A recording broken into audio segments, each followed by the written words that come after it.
الحمد لله رب العالمين والصلاة والسلام على أشرف الأنبياء والمرسلين إن الحمد لله ونحمده ونستعينه ونستغفره ونعوذ بالله من شرور أنفسنا ومن سيئات أعمالنا من يهده الله فلا مضل له ومن يضلل فلا هادي له وأشهد أن لا إله إلا الله وحده لا شريك له وأشهد أن محمدا عبده ورسوله.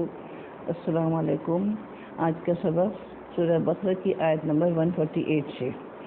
ومن حیثو اور جہاں سے کہیں، ومن اور سے، حیثو جہاں کہیں، خرجتا آپ نکلیں، فولی پس پھیر لیں، پس ولی پھیر لیں، وجہ کا منہ اپنا، شطر المسجد الحرام مسجد حرام کی طرف، وَإِنَّهُ اور بے شک وہ للحق کو البتہ حق ہے، من ربک آپ کے پروردگار کی طرف سے، واللہ اور نہیں ہے اللہ تعالیٰ بغافل بے خبر، عما اس سے جو تعملون تم کرتے ہو.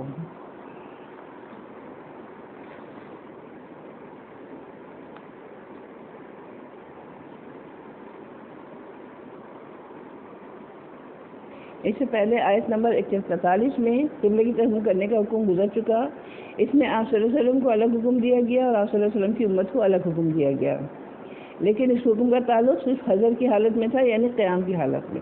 قیام کی حالت سے اگر اب تو اپنے گھر میں ہو یا اپنے شہر میں ہو یا مسجد نبوی میں ہو یا آپ صلی اللہ علیہ وسلم کے پیچھے جماعت سے نماز پڑھ رہے ہو یا کسی اور امام کی اقتداء میں پڑھ رہے ہو، انفرادی طور پر نماز ادا کر رہے ہو، ہر حال میں تمہیں مسجد حرام ہی کی طرف منہ کر کے نماز پڑھنی ہے. اب اس آیت کریمہ میں یہ بتایا جا رہا ہے کہ اگر تمہیں سفر درپیش ہو تو سفر کے دوران یا پردیس میں جب تمہیں نماز پڑھنے کا موقع ملے تو وہاں یہ مت سمجھنا کہ چونکہ سفر کی نماز حضر کی نماز سے مختلف ہوتی ہے، ممکن ہے قبلے کے معاملے میں بھی مسافرت میں کوئی سہولت دی گئی ہو، لیکن ایسا نہیں ہے، کیونکہ حالت سفر میں بعض دفعہ قبلے کے تعین میں دشواری پیش آتی ہے.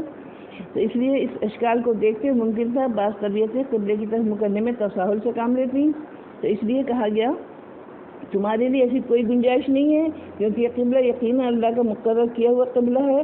تو اللہ کے لیے سفر اور حضر دونوں میں اس میں قبلہ بنایا گیا ہے. یہ کیسے ممکن ہے کہ حضر میں تو حضر کس کو کہتے ہیں؟ قیام کو. قیام میں تو تم اس کے حکم کی تعمیل کرو اور سفر میں سے لاپرواہی کرو. مزید یہ بھی فرمایا گیا کہ اللہ تعالیٰ تمہارے ہر عمل سے واقف ہے، اگر تم اس کی خلاف ورزی کرو گے تو پھر اللہ تعالیٰ تمہارے اعمال سے واقف ہے اور تم اس کی بازگوش اور گرفت سے کیسے بچو گے.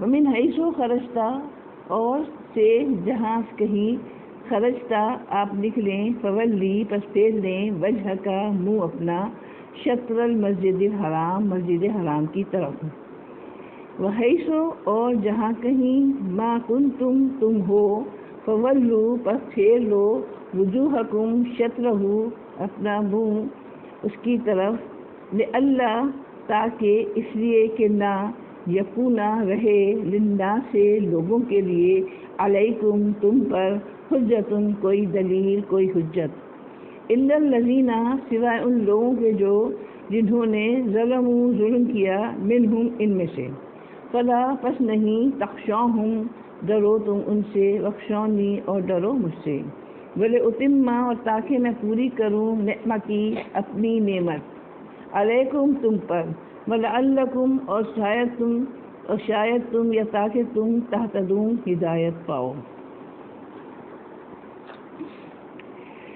اس آیت میں تاکید مزید کے ساتھ تحویل قبلہ کی 3 حکمتیں بتائی گئی ہیں.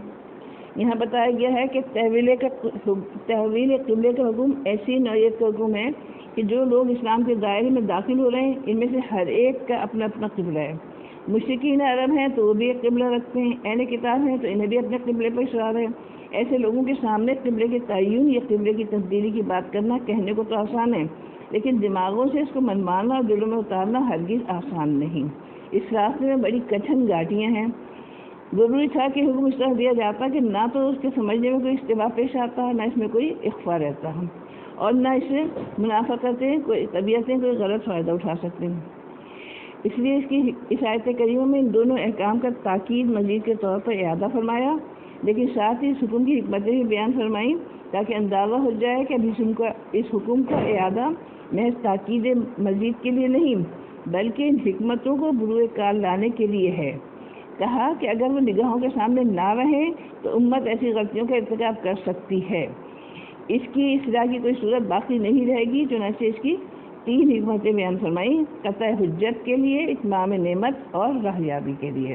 یعنی اب کافروں کو تمہارے مقابلے میں کوئی بات کہنے کی نہ رہے، دوسرے لوگ یہ نہ کہیں کہ کبھی ادھر منہ کرتے ہو کبھی ادھر منہ کرتے ہو، اس لیے اس کو بالکل تاکید کے ساتھ قبلہ بنا دیا گیا۔ اب یہ قبلہ کا بنانا اس کا مطلب کیا ہے؟ آپ کو امامت دے دی گئی آپ صلی اللہ علیہ وسلم کو تمام امت کے لیے، تمام اقوام عالم میں، اور پھر دوسری بات کیا بتائی؟ اس کی وجہ سے آپ راہ پائیں گے۔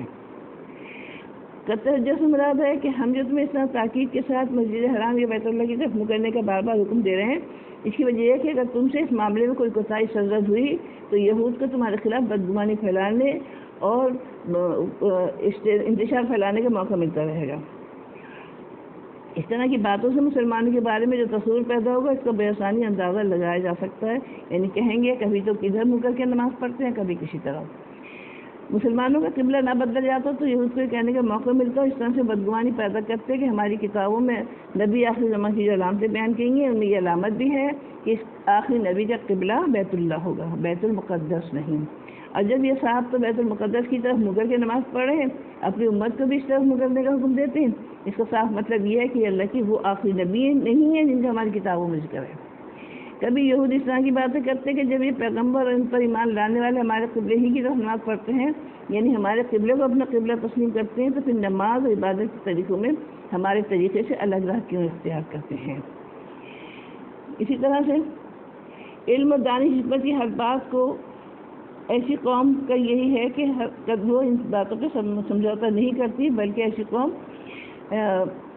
یہ ایسا کردار اختیار کرتی ہے جیسے یہاں پہ کردار ادا کرنے کا حکم دیا جا رہا ہے کہ تم صرف مجھ سے ڈرو، کسی اور سے لڑنے کی ضرورت نہیں۔ اس میں فکر و عمل کی پوری دنیا سمٹ گئی ہے، تہذیب تمدن کے سارے حوالے اس میں موجود ہیں، افادہ اور استفادہ کی تمام نزاکتیں اس میں بند ہیں۔ یہی وہ حقیقی بیداری ہے جو مسلمان قوم کی معراج بھی ہے، مطلوب بھی، اور اسی کو اقبال نے توحید کا نام دیا ہے۔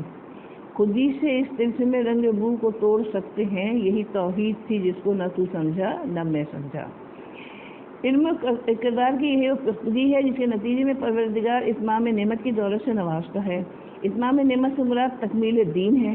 یہاں جو 3 حکمتیں بیان کی گئی میں دوسری حکمت ہے کہ جب تم اپنے اندر اس طرح کا کردار پیدا کر لو گے، یعنی کسی سے نہیں ڈرو گے، صرف مجھ سے ڈرو گے، تو ہم تمہیں تکمیل دین کی دولت عطا فرمائیں گے۔ تکمیل دین کا جب اعلان کیا گیا تو اس میں امت یعنی صحابہ کرام کو سرٹیفکیٹ بھی جاری کیا گیا، یعنی الیوم یئس الذین کفروا من دینکم فلا تخشوہم واخشونی، یعنی آج کافر قوتیں تمہارے دین سے مایوس ہو گئی ہیں اور انہوں نے ہر طرح سے سر پٹک کر دیکھا لیکن تمہارے معتقدات میں کوئی نقب نہ لگا سکے، تمہارے کردار میں کوئی کمزوری نہ پیدا کر سکے۔ تو اہل تمدن نے امت مسلمہ کی شرارت بندی کی ان کی ریاست کا ایک ادارہ اسی حوالے سے وجود میں آیا۔ مسلمانوں کو اپنی تہذیب اور اپنے تمدن نے امت مسلمہ کی شرارت بندی کی، ان کی ریاست کا ایک ادارہ اسی حوالے سے وجود میں آیا۔ پوری دنیا مسلمانوں کے سامنے ہر سے معطل بن کے رہ گئی۔ چنانچہ قرآن کریم نے سرٹیفکیٹ جاری کیا کہ کافر قوتیں تم سے مایوس ہو گئی ہیں، لیکن یاد رکھو اس کے بعد بھی صورتحال کو بدلنا نہیں چاہیے، تمہیں میرے سوا کسی اور سے ہرگز نہیں ڈرنا۔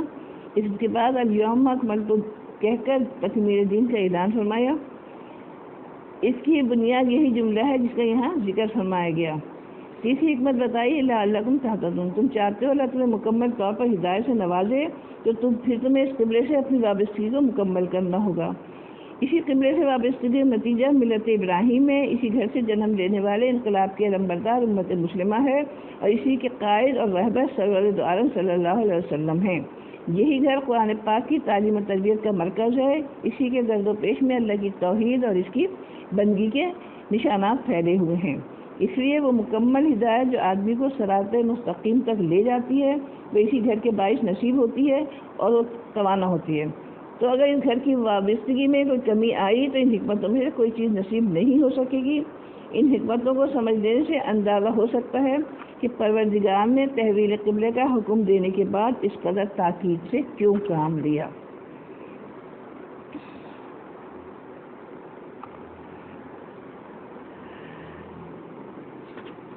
کما جیسا کہ ارسلنا ہم نے بھیجا فیکم تم میں سے رسولاً ایک رسول منکم تم ہی میں سے یتلو پڑھتا ہے تلاوت کرتا ہے علیکم تم پر آیاتنا ہماری آیات ویزکیکم اور پاک کرتا ہے تزکیہ کرتا ہے تمہارا ویعلمکم الکتاب تمہیں سکھاتا ہے کتاب تعلیم دیتا ہے تمہیں کتاب کی والحکمت اور حکمت اور دانائی ویعلمکم اور وہ سکھاتا ہے تم کو ما لم تکونوا تعلمون جو نہیں تھے تم جانتے۔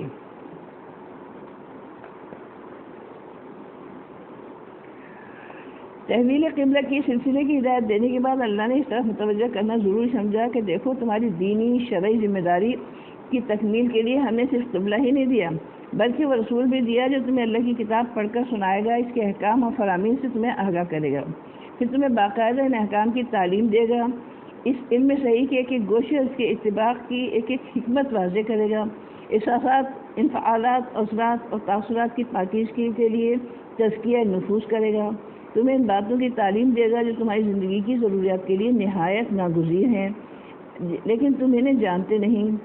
اس آیت میں آپ صلی اللہ علیہ وسلم کے فرائض کے حوالے سے جن باتوں کا تذکرہ کیا گیا ہے اس میں بتایا گیا ہے کہ وہ آپ کو تعلیم بھی دے گا، تزکیہ بھی کرے گا، وہ باتیں بھی سکھائے گا، یعنی حکمت اور دانائی کی باتیں بھی، یعنی وہ باتیں جو آپ جانتے نہیں۔ یہ گزشتہ آیت سے ایک زائد بات ہے جس کی طرف توجہ دلانا بہت ضروری ہے۔ اس میں کوئی شبہ نہیں کہ اللہ کے پیغمبر جب دنیا کی اصلاح کے لیے تشریف لاتے ہیں تو دنیا کو ہر وہ چیز بتاتے ہیں جو ان کی اصلاح کے لیے ضرورت ہوتی ہے۔ ان میں یہی ایسی باتیں ہوتی ہیں جنہیں قوم پہلے سے جانتی ہے لیکن نظر انداز کر چکی ہوتی ہے، ایسی بھی چیزیں ہوتی ہیں جنہیں وہ بالکل بھلایا جا چکا ہوتا ہے، ایسے حقائق بھی ہوتے ہیں جنہیں لوگ بالکل نہیں جانتے لیکن انسانی زندگی کے لیے ان کا علم بہت ضروری ہے۔ چنانچہ اس دور میں آپ صلی اللہ علیہ وسلم نے اپنی تشریف آوری کے بعد ان تمام ضرورتوں کو پورا فرمایا جن کی تفصیلات سے ہم سب واقف ہیں۔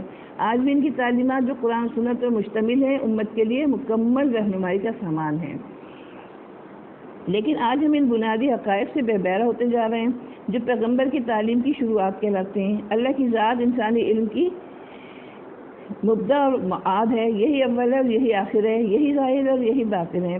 ایک مسلمان کو اس کے ساتھ کیسا تعلق رکھنا چاہیے یہ ہماری معلومات کی پہلی سیڑھی ہے۔ ہر مرحلے پر حضرت صلی اللہ علیہ وسلم نے اس کا یقین پیدا فرمایا۔ غار سور میں جب دشمن سر پر پہنچ گیا تو حضرت ابوبکر صدیق رضی اللہ عنہ نے نہایت فکر مندی سے آپ صلی اللہ علیہ وسلم سے عرض کیا کہ حضور تلاش کرنے والے ہمارے سروں پر پہنچ گئے، وہ ذرا جھک کر دیکھیں تو ہم ان کی نظروں میں ہیں۔ آپ صلی اللہ علیہ وسلم نے فرمایا، نہایت اطمینان سے فرمایا، لا تحزن ان اللہ معنا، مت گھبرا، فکر مند نہ ہو، بے شک اللہ ہمارے ساتھ ہے۔ یہی یقین کی قوت تھی جس نے حضرت صدیق اکبر سے لے کر آخری صحابی تک اسلام کی راہ میں آنے والی مشکلات کا سفر آسان کر دیا۔ لیکن ہم مجموعی طور پر اس سبق سے بے بہرہ ہیں، پوری امت یہ سمجھنے سے قاصر ہو گئی ہے کہ اللہ ہمارے ساتھ ہے اور ہم ایسے طور اعتبار اختیار کریں کہ ہم اس کی معیت کا استحقاق پیدا کر لیں، اس کے بعد ہماری کوئی مشکل نہیں رہے گی۔ لیکن ہمیں اللہ کے سوا ہر قوت کا ساتھ عزیز ہے، اسے حاصل کرنے کی فکر بھی ہے۔ اللہ کے بارے میں ہم اس بنیادی تصور سے عاری ہو گئے، اس لیے اگلی آیت کریمہ میں کھول کر اسی حقیقت کی طرف توجہ دلائی گئی ہے۔ فاذکرونی، بس یاد کرو مجھ کو، اذکرکم، میں یاد کروں گا تم کو، واشکروا لی، اور شکر گزار ہو میرے لیے، ولا تکفرون، اور نہ شکری کرو تم۔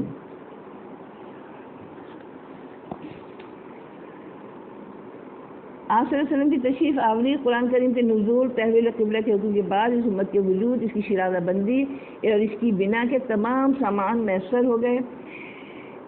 یہ قافلہ حق اپنے سفر پر روانہ ہو چکا، اب اس کے سامنے اپنی ذمہ داریوں کی ادائیگی ہے اور اس دنیا میں اپنے جو مقررہ یا جو فرائض کیے گئے ہیں ان کردار کو ادا کرنا ہے۔ اسے خوب معلوم ہونا چاہیے کہ اس کے وجود کی پہلی اینٹ اللہ کی یاد سے اٹھائی گئی ہے۔ اس کی زندگی کا سارا سرمایہ اس علم پر مشتمل ہے جو اللہ نے اپنے رسول پر نازل کیا ہے۔ اس امت کے دلوں کی روشنی اس اسوے میں ہے جو اللہ کے رسول کا اسوہ ہے، اور ان کی تمام تر رفتیں، کامیابیاں اللہ تعالیٰ کی نصرت و تائید کی مرہون منت ہیں۔ وہی ہے جس کی معیت ہر وقت انہیں حاصل ہے، وہ جس طرح ان کا حامی اور ناصر ہے اسی طرح ان کے اعمال کا نگراں بھی ہے۔ غرض یہ کہ اللہ کی یاد، اس کا استحضار ایک مومن کی زندگی سے، وہ ایمانیات سے لے کر آداب زندگی تک ہر لمحہ اللہ کی تعلیمات کا محتاج ہے، اور اپنے ہر عمل میں قوت اس کی قبولیت کے لیے اللہ کی رحمت کا متمنی ہے۔ وہ اپنے کسی کام اور کسی ضرورت کے حوالے سے بھی اللہ سے بے نیاز نہیں رہ سکتا۔ اسی کو سمیٹتے ہوئے یوں کہہ سکتے ہیں کہ ایک مومن کی بندگی کا تقاضا یہ ہے کہ وہ ہر وقت اپنے اللہ کو یاد رکھے۔ اللہ کی طرف سے بندے پر انعام یہ ہے کہ وہ اپنے بندے کی بندگی کو قبولیت سے نوازے، اپنی نصرت و تائید سے اس کی بھرپور مدد فرمائے۔ یہ گویا ایک طرح سے ایک معاہدہ ہے جو اللہ اور اس امت کے درمیان ہوا۔ یہی معاہدہ ہر امت کے ساتھ ہوتا رہا ہے۔ بنی اسرائیل کے حوالے سے بھی ہمیں بتایا گیا کہ اسے بھی اسی طرح کی یاد دہانی کرائی گئی تھی۔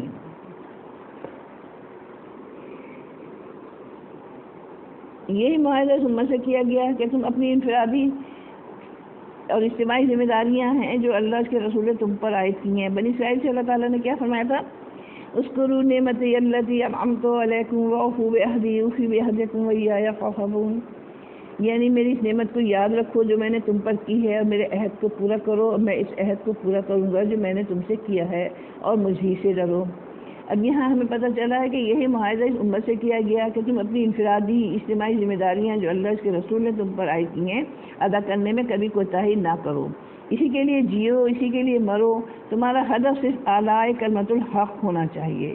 اس کی خاطر تمہیں دنیا بھر سے ٹکرانا پڑے تو کبھی دریغ نہ کرو، اپنی ذات کی بالکل نفی کر دو، اپنے مفادات، اپنے مرغوبات کو اسلامی مفادات میں گم کر دو۔ اس کا نتیجہ یہ ہوگا کہ اللہ تعالیٰ ہر مرحلے پر تمہیں اپنی نصرت سے نوازے گا، مشکل سے مشکل مرحلے پر تمہاری مدد کرے گا، تمہاری زمینیں تمہارے لیے سونا اگلیں گی، آسمانوں سے برکتوں کے دروازے کھل جائیں گے۔ لیکن ساتھ ہی ایک وارننگ بھی دی ہے جس آیت کی در و بست میں جھلک رہی ہے۔ ذرا اس آیت کے الفاظ پر غور کیجیے۔ اس کا ترجمہ یہ ہے، تم مجھے یاد رکھو، میں تمہیں یاد رکھوں گا۔ یاد رکھنے کا مفہوم یہ ہے کہ تم میری ہر نعمت کا شکر ادا کرو، ناشکری نہ کرو۔ تمہارا جسم، تمہاری جان، تمہارا مال، تمہاری زبانیں، تمہارا قلم، تمہارے عہدے، تمہارے مناصب، تمہاری حکومتیں، تمہاری افرادی قوت، تمہارے ذرائع و وسائل، تمہارے ذرائع ابلاغ، تمہاری فوج، یہ سب اللہ کی عطا کردہ نعمتیں ہیں۔ ان کا شکر یہ ہے کہ ان میں سے ایک ایک چیز اللہ کی بندگی، اللہ کے بندوں کی خدمت، اللہ کے دین کی سربلندی، اللہ کے احکام کی اطاعت اور اللہ کے رسول کی سنت پر عمل میں صرف ہو۔ ناشکری یہ ہے کہ ان میں سے ہر چیز مذکورہ مقاصد سے مختلف مقاصد میں صرف ہو، یہ اپنی ذات اور ہوائے نفس کی خدمت میں خرچ ہو۔ کہا اگر تم مجھے یاد رکھو، ناشکری نہ کرو، تو پھر میرا وعدہ ہے کہ میں تمہیں یاد رکھوں گا، یعنی تمہیں دنیا اور آخرت کی کامیابیوں سے نوازوں گا، دنیا کی سب سے بڑی قوت بنو گے، تمہارا لوہا ہر لوہے کو کاٹے گا، تمہاری پیشانی کی سلوٹوں سے قوموں کی تقدیر بدلے گی۔ اور یہ محض خیال آ رہا ہی نہیں، صدیوں تک دنیا اس امت کو اسی بلندی پر دیکھ چکی ہے۔ حضرت عمر بن عبدالعزیز اپنے دور کے اللہ سے ڈرنے والے حکمران تھے، جو ایک مزدور سے بھی زیادہ سادہ زندگی گزارتے تھے، لیکن ان کی ہیبت کا عالم یہ تھا کہ اس وقت کی معلوم زمین پر کوئی غیر مسلم حکومت ایسی نہ تھی جو انہیں خراج نہ دیتی ہو۔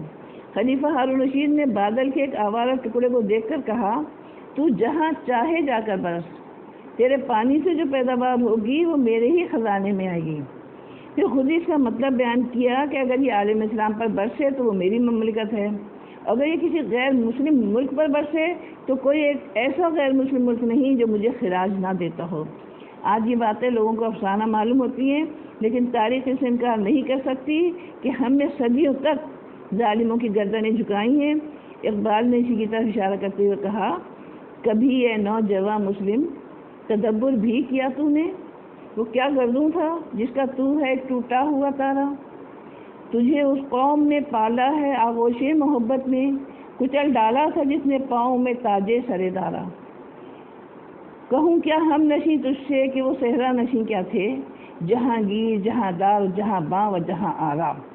اگر چاہوں تو نقشہ کھینچ کر الفاظ میں رکھ دوں، مگر تیرے تخیل سے حضور تر ہے وہ نظارہ۔ اس آیت کریمہ میں تنبیہ، وارننگ بھی مضمر ہے کہ اگر تم مجھے یاد نہیں رکھو گے تو سوچ لو پھر اس کا انجام کیا ہوگا، کیونکہ ہماری ہستی سے لے کر کامیابی تک پورا سفر اللہ کی ذات کا مرہون منت ہے۔ اگر وہ ہمیں اپنی یاد سے نکال دے تو نتیجہ اس کا وہی ہوگا جو آج ہمارے ساتھ ہو رہا ہے کہ دنیا کی سب سے بڑی امت ہوتے ہوئے بھی آج ہم بدترین ذلت کا شکار ہیں۔ کوئی ملک کسی دوسرے کی مدد کرنے کی ہمت نہیں کر رہا۔ ہم تو پتلیوں کی طرح غیر مسلم قوتوں کے اشاروں پر ناچ رہے ہیں۔ ہمیں اپنے مفادات سے زیادہ ان کے مفادات عزیز ہیں۔ اپنے مسلمان بھائیوں کو غیر مسلموں کی خاطر قتل کرنے سے بھی دریغ نہیں کرتے۔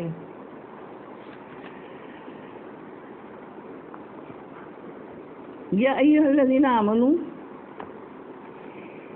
اے لوگوں جو ایمان لائے ہو، استعینوا مدد چاہو، بالصبر ساتھ صبر کے، والصلاۃ اور نماز کے، ان اللہ بے شک اللہ تعالیٰ مع الصابرین ساتھ ہے صبر کرنے والوں کو، ولا تقولوا اور نہ کہو تم لمن یقتلوا جو مارے جائیں فی سبیل اللہ اللہ کی راہ میں اموات مردہ، بل احیاء بلکہ وہ زندہ ہیں، ولکن لا تشعرون اور نہیں تم شعور رکھتے، لیکن نہیں تم شعور رکھتے۔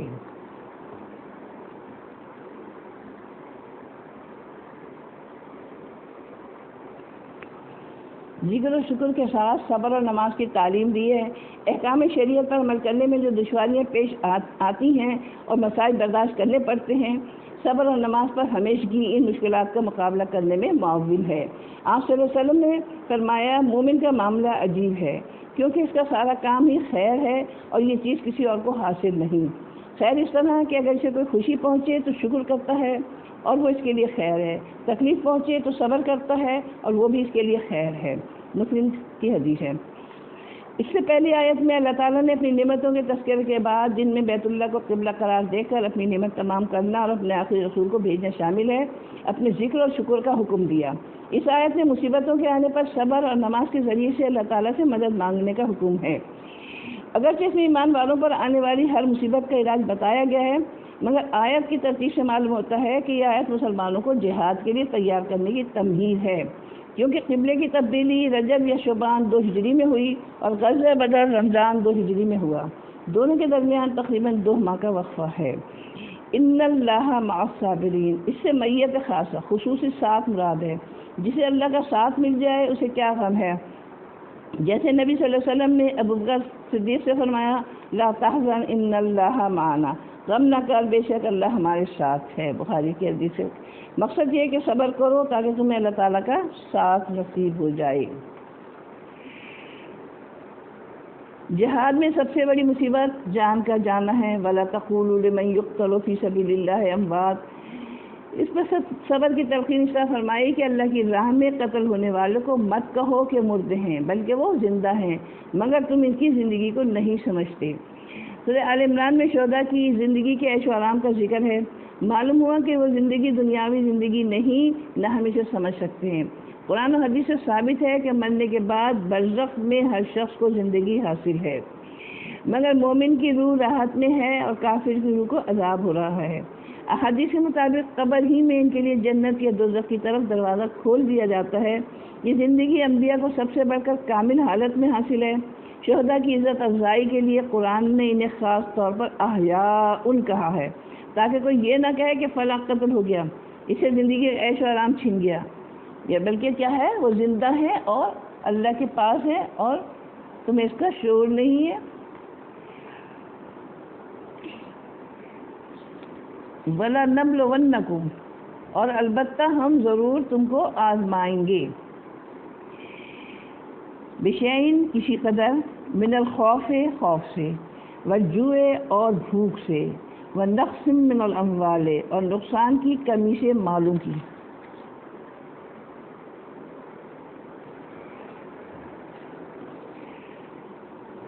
والانفس والثمرات اور جانوں اور پھلوں کی کمی سے، وبشر الصابرین الذین، اور خوشخبری سنا دیجیے صبر کرنے والوں کو، وہ لوگ کہ اذا جب اصابت ہم پہنچتی ہے ان کو مصیبت، کوئی مصیبت، قالو وہ کہتے ہیں، انا بے شک ہم للہ لیے ہیں اللہ کے، وانا اور بے شک ہم الیہ اسی کی طرف راجعون لوٹنے والے ہیں۔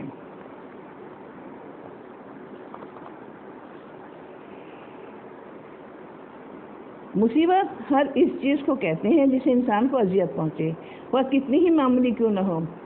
یہ ایک ایسا کلمہ ہے، یعنی انا للہ و انا الیہ راجعون، یہ ایک ایسا کلمہ ہے کہ دل کی حاضری سے کہا جائے تو اس میں اس بات کا اظہار بھی ہے کہ ہم اللہ کی ملکیت اس کے بندے ہیں، اس کا بھی کہ ہمیں ہر حال میں اس کے پاس واپس جانا ہے، وہ جب چاہے جسے چاہے واپس بلا لے، اس پر شکوہ شکایت کا کوئی موقع نہیں۔ اس سے انسان کو صبر کی توفیق ملتی ہے، اور صبر کرنے والوں کو 3 نعمتیں ملتی ہیں: رب کی مہربانیاں، اس کی بہت بڑی رحمت، اور ہدایت یافتہ ہونے کی سند۔ قرآن مجید میں صبر کا ذکر 70 مرتبہ آیا ہے۔ اذا اصابتہ مصیبت، اس میں لفظ اذا میں اشارہ ہے کہ مصیبت پہنچتے ہی صبر کرنا، اور انا للہ و انا الیہ راجعون کہنا چاہیے۔ بعد میں روز ہو کر تو ہر شخص صبر کر لیتا ہے۔ حضرت انس بیان کرتے ہیں کہ آپ صلی اللہ علیہ وسلم نے فرمایا کہ صبر صرف وہ ہے جو پہلی چوٹ کی وقت ہو۔ ام المومنین ام سلمہ فرماتی ہیں کہ میں نے رسول اللہ صلی اللہ علیہ وسلم کو کہتے سنا کہ کوئی مسلمان جسے کوئی مصیبت پہنچے اور وہ وہی کلمہ کہے جس کا اللہ تعالیٰ نے حکم دیا ہے، یعنی یہ دعا پڑھے انا للہ و انا الیہ راجعون، اللہم اجرنی فی مصیبتی واخلف لی خیرا منہا۔ یقیناً ہم اللہ تعالیٰ کی ملکیت ہیں، ہم اسی کی طرف لوٹ کر جانے والے ہیں۔ اے اللہ مجھے میری مصیبت میں اجر عطا فرما، مجھے اس کی جگہ اس سے بہتر عطا فرما، تو اللہ تعالیٰ اسے اس سے بہتر عطا فرماتا ہے۔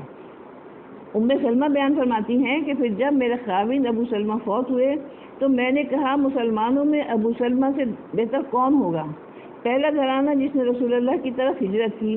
پھر میں نے مذکورہ بالا کلمہ کہہ لیا تو اللہ تعالیٰ نے ان کی جگہ مجھے رسول اللہ صلی اللہ علیہ وسلم عطا فرما دیے، یعنی آپ کا نکاح حضرت محمد صلی اللہ علیہ وسلم سے ہوا۔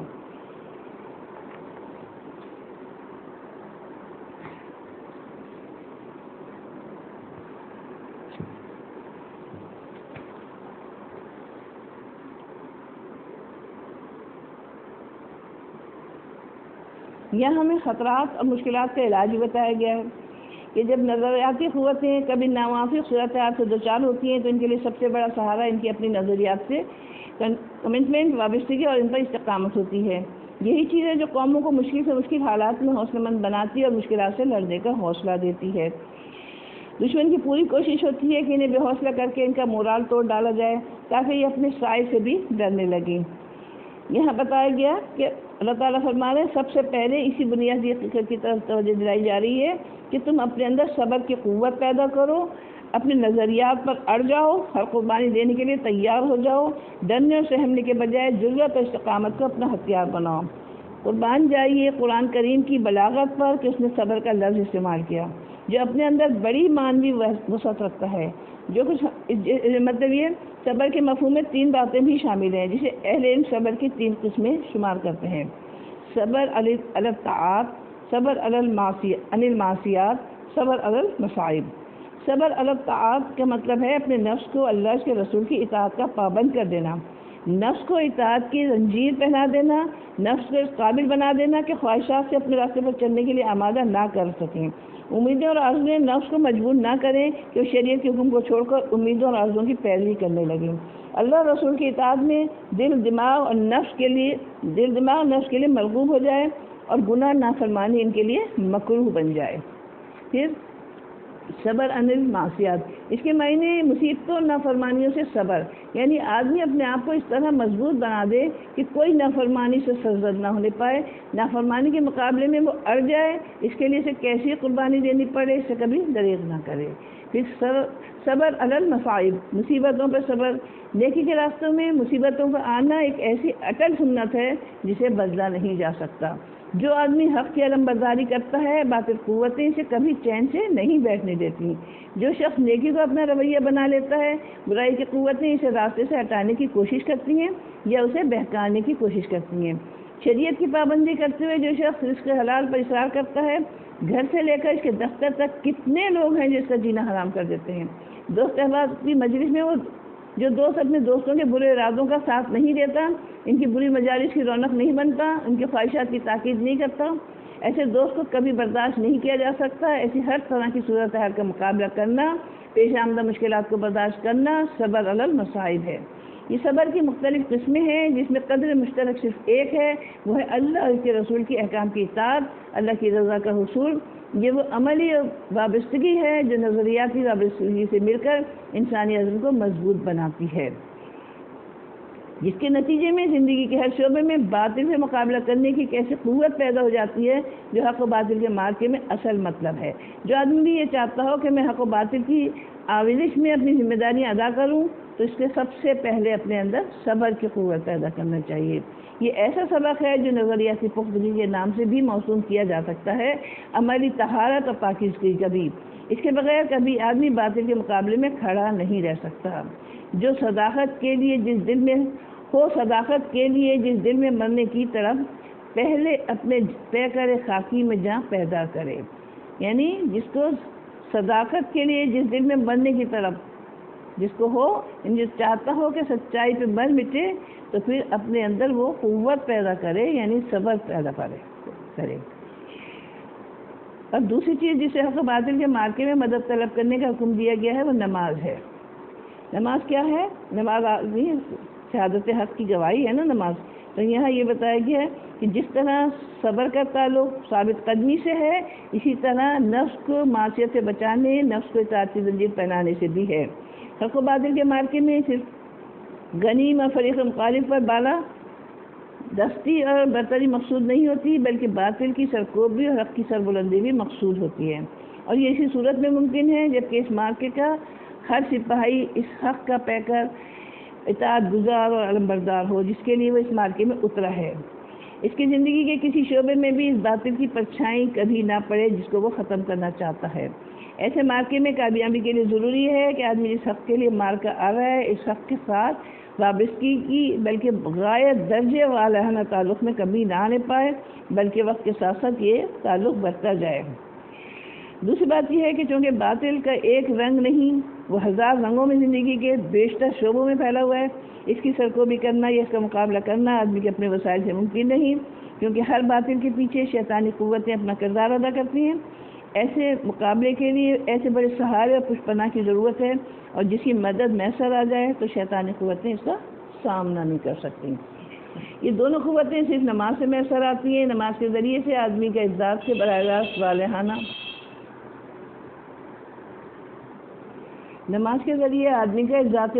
والہانہ تعلق پیدا ہو جاتا ہے جو حق کی سرچشمہ اور منبع ہے، جو خود حق ہے اور حق اس سے ظہور پذیر ہوتا ہے۔ وہی ذات ہے جس کی مدد اور پشپناہی کمزوروں کو مضبوط بناتی ہے اور مغلوب کو غالب کر دیتی ہے۔ ایک بندہ خدا جب نماز کے ارادے سے ہاتھ اٹھاتا ہے تو وہ سوائے اللہ کے تعلق کے باقی ہر تعلق کو پس پشت ڈال دیتا ہے۔ ان سے اظہار لا تعلقی کرتے ہوئے کانوں تک ہاتھ اٹھا کر غلاموں کی طرح ہاتھ باندھ دیتا ہے۔ اس طرح سے وہ اس بات کا اعلان کرتا ہے کہ میں اللہ کے سوا ہر آستانے پر جھکنے سے انکار کرتا ہوں اور ہر بڑائی اور آقائی کے دعوے دار کی غلامی سے نفرت کا اظہار کرتا ہوں۔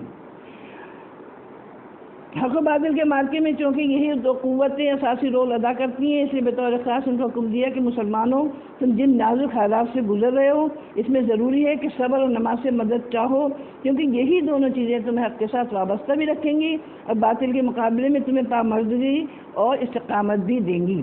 آیت کے آخر میں فرمایا گیا ان اللہ مع الصابرین، بے شک اللہ صبر کرنے والوں کے ساتھ ہے۔ بظاہر یہاں اللہ کی معیت کی بشارت صبر کرنے والوں کو دی گئی ہے، نماز کا کوئی ذکر نہیں، لیکن جیسا کہ ہم نے پڑھا کہ صبر نماز سے الگ کوئی چیز نہیں ہے، نماز ہی دراصل صبر کی قوت عطا کرتی ہے۔ اس لیے صابرین میں یہ دونوں ہی شامل ہیں کہ نماز میں تو یقیناً اللہ کی معیت حاصل ہوتی ہے، کیونکہ نماز کے دوران جتنا آدمی اللہ کے قریب ہوتا ہے اتنا کسی اور حالت میں نہیں ہوتا، اسی لیے نماز کو معراج المومنین کہا گیا۔ لیکن شرط یہ ہے کہ نماز واقعی نماز ہو، محض بگاڑ ٹالنے کی کوشش نہ ہو۔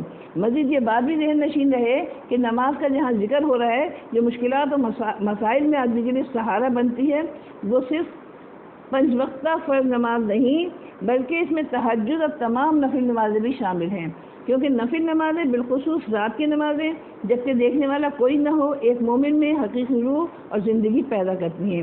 انہیں اللہ کے ساتھ وہ مضبوط تعلق پیدا ہوتا ہے جو کسی سخت سے سخت آزمائش میں اس کو کبھی بھی شکست نہیں کھاتا، اور انہی سے مومن کے دل میں وہ محبت اور خشیت پیدا ہوتی ہے جو اللہ کے ساتھ اس کا حقیقی تعلق پیدا کرتی ہے۔ جن خوش نصیبوں کو اللہ کی معیت کا وعدہ مل جائے ان کے خوش نصیبی کا کیا ٹھکانہ ہے، پھر حق و باطل کے مارکے میں ان کی کمزوری کا وہم بھی نہیں کیا جا سکتا۔ کمزور تو وہ ہوتا ہے جو تنہا ہو یا جس کا ساتھ دینے والے کمزور ہوں، جس کے ساتھ اللہ اس کے یہاں کمزوری کا کیا سوال، جو وہ بظاہر کمزور دکھائی بھی دیتا ہو لیکن حقیقت میں سب سے زیادہ طاقتور ہے، کیونکہ اسے طاقتور کی معیت حاصل ہے۔ اس کا حقیقی احساس اس وقت ہوتا ہے جب آدمی حق و باطل کی کشمکش میں شریک ہو، اسے انتہائی ناموافق حالات سے گزرنا پڑو، اور وہ شخص جو نمازیں تو پڑھتا ہے لیکن باطل سے مقابلے کا کوئی تصور اس کے دل میں پیدا نہیں ہوتا۔ اس کے لیے نماز ایک تسکین کا باعث تو بن سکتی ہے، قوت کا باعث نہیں بن سکتی ہے۔ وَلَا تَقُولُوا لِمَنْ يُقْتَلُ فِي سَبِيلِ اللَّهِ أَمْوَاتٌ بَلْ أَحْيَاءٌ وَلَكِنْ لَا تَشْعُرُونَ۔ حق و باطل کی کشمکش میں سب سے مشکل مرحلہ وہ ہوتا ہے جب حق کی خاطر جان دینی پڑے۔ انسان کتنا بھی بہادر ہو، بہرحال زندگی سے پیار کرتا ہے اور اپنے لیے بھی اور دوسروں کے لیے بھی زندہ رہنا چاہتا ہے۔ زندگی اگر سب سے بڑی نعمت اور سرمایہ ہے تو اسے کھو دینا کسی کو بھی گوارا نہیں ہوتا۔ یہاں بتایا گیا کہ جو مر گئے ہیں یعنی جو اللہ کی راہ میں قتل ہو گئے ہیں ان کو مردہ نہ کہو، وہ زندہ ہیں۔ ایسے مقتول کو جو اللہ کی راہ میں قتل کیا جائے شہید کہتے ہیں، اور اس کی نسبت کو یہ کہنا کہ مر گیا صحیح اور جائز ہے، لیکن اس کی موت کو دوسرے مردوں کی طریقے سے موت لکھنے کی سمجھنے کی ممانعت ہے۔ وجہ اس کی یہ ہے کہ بعد مرنے کے دو برزخی حیات ہر شخص کی روح کو حاصل ہے اور اسی سے جزا اور سزا کا ادراک ہوتا ہے، لیکن شہید کو اس حیات اور مردوں سے ایک گونا امتیاز حاصل ہے، اور وہ امتیاز یہ ہے کہ اس کی یہ حیات اعصار میں اور اسے قوی ہے جیسے انگلیوں کے اگلے پورے اور ایڑی۔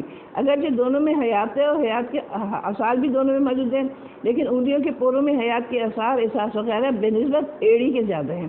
اسی طرح شہداء میں آثار حیات عام مردوں سے بہت زیادہ ہیں، حتیٰ کہ شہید کی اس حیات کی قوت کا ایک اثر برخلاف معمولی مردوں کے اس کی جسد ظاہری تک بھی پہنچا ہے کہ اس کا جسم باوجود مجموعہ گوشت پوست ہونے کے خاک سے متاثر نہیں ہوتا اور مثل جسم زندہ کے صحیح سالم رہتا ہے، جیسا کہ احادیث اور مشاہدات شاہد ہیں۔ بس اس امتیاز کی وجہ سے شہداء کو احیاء کہا گیا ہے اور ان کو دوسرے اموات کے برابر اموات کہنے کی ممانعت کی گئی ہے۔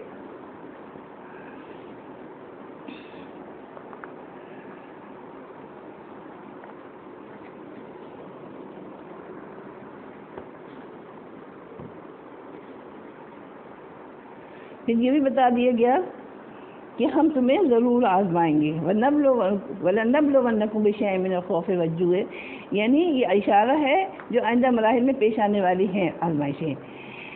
اس میں پہلے دیکھیے وَلَنَبْلُوَنَّكُمْ، ہم تمہیں ضرور آزمائیں گے۔ اس میں دو باتیں نہایت قابل توجہ ہیں۔ پہلی بات تو یہ کہ اس میں لام اور نون ثقیلہ تاکید در تاکید کے لیے لائے گئے ہیں۔ اس کا مطلب یہ ہے کہ ہم جس طرح کی مشکلات کا ذکر کر رہے ہیں اس کا آنا بے حد یقینی ہے اور وہ اصلاح کی لازمی سنتیں ہیں۔ جب بھی کوئی مرد خدا یا کوئی قافلہ حق اس راہ پر چلا ہے تو کبھی ایسا نہیں ہوا کہ اسے اس طرح کی مشکلات سے دوچار نہ ہونا پڑا ہو۔ جس طرح ایک کاشتکار کا کاشتکاری کے دوران موسم کی شدت سے دوچار ہونا پڑتا ہے، اسے محنت کرتے پسینہ بہانا پڑتا ہے، اس کی جسمانی اعصاب کا بار بار امتحان ہوتا ہے، اور پھر وہ کبھی امید و یاس کے مراحل سے بھی گزرتا ہے۔ کبھی کوئی کاشتکار یہ کہے کہ مجھے اس زمین میں محنت کرنے سے انکار نہیں، لیکن ان میں مشکلات کو برداشت کرنے کے لیے تیار نہیں، تو اسے یہی جواب سننا پڑے گا کہ مشکلات تو اس کام کے لوازم ہیں، ان کے بغیر کاشتکاری یا زمین سے فصل موصول ہونے کا تصور نہیں کیا جا سکتا۔ یہی حال اللہ کے دین کی سربلندی اور اسے مخلوق خدا تک پہنچانے کا بھی ہے۔ جو شخص بھی انسانی اصلاح کے لیے کچھ کوشش کرے گا اس کے لیے یقینی ہے کہ وہ انسانوں کی مخالفت سے دوچار ہو۔ مخالفین کے جو بس میں ہوگا وہ کر گزریں گے۔ اسے اگر اپنے غرض سے بے پناہ تعلق ہے، اپنے فرض سے بے پناہ تعلق ہے، تو اسے ان تمام مخالفتوں کا سامنا کر پڑے گا، یعنی ان تمام مخالفتوں کا سامنا کرنا پڑے گا۔ یہ قدم قدم بلائیں، یہ سواد کوئے جانا، وہ یہیں سے لوٹ جائے جسے زندگی ہو پیاری۔ اس حقیقت کو ذہن نشین کرانے کے لیے پروردگار نے تاکیدی لب و لہجہ اختیار فرمایا۔ دوسری بات یہ کہ اس لفظ میں متکلم کا صیغہ استعمال ہوا کہ ہم تمہیں آزمائیں گے۔ حالانکہ وہ مخالفتیں اور آزمائشیں دشمنوں کی جانب سے پیش آئیں گی، لیکن پروردگار اسے اپنی طرف منسوخ فرما رہے ہیں۔ اس میں حقیقت اس طرف اشارہ ہے کہ مخالفت تو یقیناً دشمن کریں گے، لیکن یہ سب کچھ اللہ کے اس قانون کے تحت ہوگا جو ازل سے اللہ تعالیٰ نے اہل حق اور اہل باطل میں امتیاز کے لیے مقرر کر رکھا ہے۔ اگر حق کی خاطر مسائل نہ برداشت کرنا پڑے، ایمان کی کوئی قیمت ادا نہ کرنی پڑے، تو پھر کیسے پتہ چلے گا کہ مخلص کون ہے اور منافق کون؟ جب قدم قدم پر ایمان اور اخلاص کی آزمائش ہوتی ہے تو مخلص مومن ہر طرح کی تکلیف کو خندہ پیشانی سے برداشت کرتے ہیں، حتیٰ کہ اس راستے میں انہیں سر کٹوانے سے بھی دریغ نہیں ہوتا۔ وہ جانتے ہیں کہ اللہ سے تعلق کا دعویٰ اور اس کے دین سے وابستگی کا دعویٰ محبت اور عقیدت کا سب سے بڑا دعویٰ ہے۔ کبھی ایسا نہ ہوا کہ کسی شخص نے محبت کا دعویٰ کیا اور اسے آزمایا نہ گیا ہو۔ محبت کے مقدر میں کہاں آرام اے ہمدم، کہیں شعلہ، کہیں بجلی، کہیں سیماب ہوتی ہے۔ اگر محبت آزمائشوں سے نہ گزرے تو ہر بلحس محبت کا دعویٰ لے کر کھڑا ہو جائے۔ تو یہاں اللہ تعالیٰ نے یہ قانون ٹھہرا دیا کہ جو شخص بھی ہم سے تعلق کا دعویٰ کرے گا ہم اس کی آزمائش ضرور کریں گے۔ اسی قانون کے تحت مسلمانوں سے کہا جا رہا ہے کہ تمہیں عنقریب ان مراحل سے گزرنا پڑے گا، تم ان تمام آزمائشوں سے دوچار کیے جاؤ گے جن کا برداشت کرنا دنیوی حالت کے اعتبار سے بالعموم مشکل ہوتا ہے۔ البتہ اس میں کسی حد تک اطمینان دلانے کے لیے بشین کا لفظ استعمال کیا گیا، جس کے معنی ہوتے ہیں کسی قدر یا کچھ۔ اس کا مطلب یہ کہ آزمائشیں تو تمہیں ضرور پیش آئیں گی، لیکن وہ اس قدر نہیں ہوں گی جو تمہاری عزیمت اور استقامت کے لیے شکست دینے والی ہیں۔ اس لیے دل شکستہ اور پست ہمت ہونے کے بجائے تمہیں ہمت سے کام لینا چاہیے۔ اگر تم نے ہمت نہ ہاری تو تم حالات پر ضرور قابو پاؤ گے۔ جو مشکلات پیش آ سکتی ہیں، ہم نے سب سے پہلے خوف کا ذکر فرمایا۔ خوف سے مراد ہے دشمنوں کی طرف سے حملے کا خوف۔ تو یہاں بتایا گیا کہ سب سے پہلے تمہیں خوف سے آزمایا جائے گا، یعنی تمہیں کیا ہوگا؟ ہر وقت تمہارا، جب ہم دیکھتے ہیں کہ مدینے کی زندگی میں ہر وقت یہ دھڑکا لگا رہتا تھا کہ کب یہ کافر آئیں، کب مشرکین عرب آئیں گے اور کب حملہ کر دیں گے۔ تو یہاں بتایا گیا کہ تمہیں خوف سے بھی آزمائیں گے۔ پھر معاشی مشکلات یعنی جو اس کا معنی تو بھوک ہے، لیکن مراد اس سے معاشی مشکلات ہیں جو قریش اور یہود کی مشترکہ مخالفت کے باعث وجود میں آئیں۔ اس وقت ملک کی بیشتر تجارت، معاشی وسائل عملاً یہود اور قریش کے قبضے میں تھے۔ یہ دونوں گروہ چونکہ مسلمانوں کے بدترین دشمن تھے، اس لیے دونوں نے مسلمانوں کے لیے ہر طرح کی مالی مشکلات پیدا کرنے کی کوشش کی، مسلمانوں کو کاروبار سے بے دخل کیا، قبائل میں ان کے خلاف نفرت عداوت کے ایسے بیج بوئے کہ کسی قبیلے سے تعلق قائم کرنا آسان نہ رہا، راستے پرخطر بنا دیے گئے۔ مسلمانوں کے لیے ہر طرح کا سفر خطرات سے کھیلنے سے کم نہیں تھا۔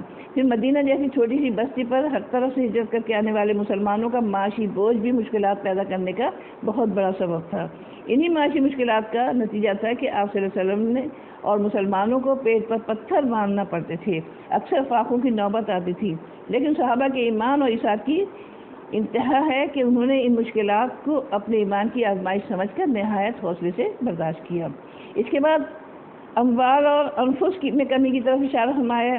ظاہر ہے کہ جب دشمنوں کی طرف سے آئے دن مسلمانوں کو جنگ و جہاد میں جانے پہ مجبور کیا جائے گا تو یہ دونوں چیزیں اس راستے میں کام آئیں گی، سر بھی کٹیں گی اور جنگ پر مال بھی خرچ ہوگا، اور جہادی مصروفیات کے باعث مسلمان اپنے کاروبار اور کھیتی باڑی پر توجہ نہیں دے سکیں گے، مالی مشکلات میں زیادہ اضافہ ہوگا۔ اس کے بعد ثمرات کا ذکر آیا ہے، حالانکہ ثمرات کا شمار اموال ہی میں ہوتا ہے۔ الگ سے اس کا ذکر معلوم ہوتا ہے کہ عرب کے شیوہ مخاطبت کے مطابق ہے۔ عربوں میں عام طور پر مال کا لفظ اونٹ، بھیڑ، بکری اور درہم دینار پر بولا جاتا تھا۔ معلوم ہوتا ہے کہ پروردگار نے تمام ممکن خطرات کو مسلمانوں کی آنکھوں کے سامنے رکھ دیا اور انہیں بتا دیا کہ تم نے اسلام قبول کر کے ایک بہت بڑا فیصلہ کیا ہے، مستقل امت بن کر پورے عرب کو اپنا دشمن بنا لیا ہے۔ اب معاملہ صرف قریش سے نہیں بلکہ قریش، یہود، نصارہ ایک متحدہ محض کی شکل میں تمہارے لیے مشکلات پیدا کریں گے، لیکن تمہیں اس بات پہ یقین رکھنا چاہیے کہ اگر تم نے اسلام میں آنے کا اقدام سوچ سمجھ کر کیا ہے اور تم اپنے ایمان میں مخلص اور راستباز ہو تو پھر یہ آزمائشیں تمہارا کچھ نہیں بگاڑ سکیں گی۔ البتہ تمہیں ان کے مقابلے میں صبر کے تقاضوں کو پورا کرنا ہوگا۔ صبر کرنے والوں کی پہچان یہ ہے کہ جب ان پر کوئی مصیبت آتی ہے تو بجائے پریشان ہونے کے فوراً پکار اٹھتے ہیں، انا للہ و انا الیہ راجعون۔ اس مختصر جملے میں اس عقیدے کا بیان ہے کہ جس کی چٹان پر مومن پوری زندگی صبر و استقامت کی تفسیر بن کر استادہ رہتی ہے۔ پوری زندگی صبر استقامت کی تصویر بن کر استادہ رہتی ہے، دنیا نے تکلیفوں سے مزدحم کرنے یا ختم کرنے کی کوشش کرتی ہے، اور ان کا حال یہ ہے کہ پہلے ہی اپنی نفی کر چکے ہیں۔ ان کا کہنا ہے کہ ہم تو محض اللہ کے بندے ہیں، ہر لحاظ سے اس کی ملک ہمارا اپنا کچھ نہیں، نہ بیوی نہ بچے، مال نہ جائیداد، نہ دھن نہ خاندان، نہ وطن، نہ جسم نہ جان، جو کچھ ہے ہمارا سب خدا کا ہے۔ یعنی انسان کے سارے رنج و غم، درد و حسرت کی بنیاد صرف اس قدر ہوتی ہے کہ اپنی محبوب چیزوں کو اپنا سمجھتا ہے، لیکن جب ذہن اس عام مغالطے سے خالی ہو گیا تب گلہ اور شکوہ کیسا اور رنج و ملال کیوں؟ جب آدمی کو اس بات کا یقین ہو جاتا ہے کہ میرا سب کچھ اللہ کا ہے، میرے پاس اس کی امانت ہے، تو پھر اللہ کے راستے میں دے دینے، قربان کر دینے میں اسے تعامل نہیں ہوتا، بلکہ وہ حق امانت کی ادائیگی کے لیے پریشان رہتا ہے کہ نہ جانے میں اس امانت کا حق ادا کر سکوں گا یا نہیں۔ اور جب اسے نظر آتا ہے کہ امانت مانگی جا رہی ہے تو اس کی خوشی کی کوئی انتہا نہیں رہتی کہ مجھے موقع مل رہا ہے کہ میں امانت ادا کر کے سرخرو ہو جاؤں۔ بندے کا مال، اولاد، اثر و رسوخ، حتیٰ کہ جان بھی اللہ کی امانت ہے۔ ان میں سے جسے بھی اللہ کے راستے میں دینے کا موقع آ جائے، مومن اسے دیتا ہوا کبھی نہیں گھبراتا، بلکہ وہ بڑے سے بڑے خطرہ دیکھ کر بھی پکار اٹھتا ہے کہ میں تو اللہ ہی کا ہوں، میرا سب کچھ اللہ کا ہے، تو اس میں گھبرانے کی کیا بات ہے؟ بلکہ فکر کی بات تو یہ ہے کہ یہ سب کچھ دیکھ کر بھی شاید سرخرو نہ ہو سکوں۔ جان دی ہوئی اسی کی تھی، حق تو یہ ہے کہ حق ادا نہ ہوا۔ صحابہ کی مثالوں سے تاریخ بھری پڑی ہے کہ ہم سمجھتے ہیں کہ کس طرح سے انہوں نے اپنی جان بھی دی، اپنا مال بھی دیا، وہ گھر بار بھی دیے۔ یہاں اسی چیز کو سب کو بتایا گیا ہے، اور یہ بتا دیا گیا کہ جب مومن ایسا کرتے ہیں تو اللہ تعالیٰ کی رحمتیں ہوتی ہیں اور اس کی بخششیں ہوتی ہیں، اور پھر اللہ تعالیٰ فرما رہے ہیں کہ یہی لوگ ہدایت یافتہ ہیں۔ آخر دعوانا الحمدللہ رب العالمین، اللہم صلی علی سیدنا محمد وعلی سیدنا محمد وبارک وسلم۔ ربنا لا تزغ قلوبنا بعد إذ هديتنا وهب لنا من لدنك رحمة إنك أنت الوهاب یا ارحم الراحمین یا رب ذوالجلال والاکرام۔ الہ العالمین، ہمارا یہ سب کو پڑھنا، سمجھنا، سننا قبول فرمائیے اپنے راستے میں، اور ہم کو اور زیادہ توفیق دیں کہ ہم اس راہ میں اور زیادہ سے زیادہ کوششیں کریں، اور ہماری ان کوششوں کو قبول فرمائیے۔ ربنا تقبل منا انک انت السمیع العلیم وتب علینا انک انت التواب الرحیم برحمتک یا ارحم الراحمین، آمین ثم آمین۔